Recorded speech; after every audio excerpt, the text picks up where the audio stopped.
Ժողովուրդ օրաթերթը գրում է նոյեմբերի 18-ին լրանում է Ռոմանոս Պետրոսյանի պաշտոնավարման այն 4-ամյա ժամկետը, որի համար Պետրոսյանը նշանակվել էր Հայաստանի էլեկտրական ցանցերի կառավարիչ, իսկ էներգետիկայի մասին օրենքով լիցենզիայի ձեռքելու դեպքում ժամանակավոր կառավարիչը շարունակում է գործել մինչև նոր լիցենզիայի տրամադրումը։ Թերթի տեղեկություններով Փաշինյանը Պետրոսյանին հորդորել է չլքել հեծը, մինչև բանակցությունների միջոցով նոր գնորդների կգտնեն։ Նոր լիցենզիայի ստացման նախապատրաստական փուլն ու գնորդի հետ բանակցությունները նույնպես պետք է անցկացնի Ռոմանոս Պետրոսյանը։ Միայն այդ փուլից հետո կքննարկվի նրա հեռանալու հարցը։ Գրում է թերթը։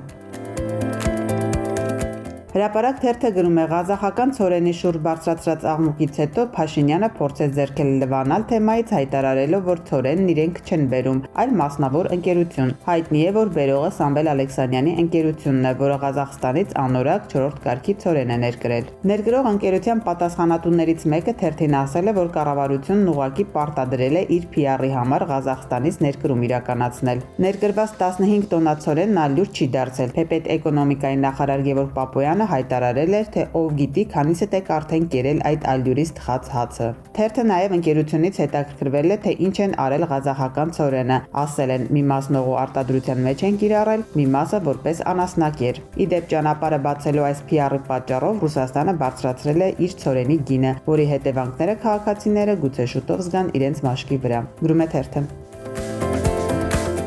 Իրավունք թերթի տեղեկություններով Աղարշապատի ընտրությունների արդյունքները մի այլ կարգի դրայվ է հաղորդել Փաշինյանին։ Վերջինս ընտրությունների ամփոփման գիշերը անձամբ է զանգահարել տարածքային կառավարման ենթակառուցվածքների նախարարին ու ասել, որ չէր սպասում, բայց հիացած է նրա ներդրած ուժերով։ Թերթի տեղեկություններով Խուդատյանը շուտով այլ ավելի բարձր պաշտոնի կգնա, իսկ կաթողիկոսի դեմ արշավի գործնական մեկնարկը նախատեսվում է Աղարշապատի քաղաքապետի երթնակալության օրը։ Գրում է թերթը։ Հրապարակ թերթը գրում է ազգային ժողովի Հայաստան խմբակցությունը Հայաստանում քաղբանտարկյալների եւ նրանց իրավունքների վերականգնման մասին հայտարարության նախագիծ է շրջանառության մեջ դրել։ Իշխանությունը ըստ ընդդիմության վերածվել է քաղաքական հետապնդումների, հալածանքների եւ հաշվեհարդարի բացահայտ գործիքի։ Գրում է թերթը։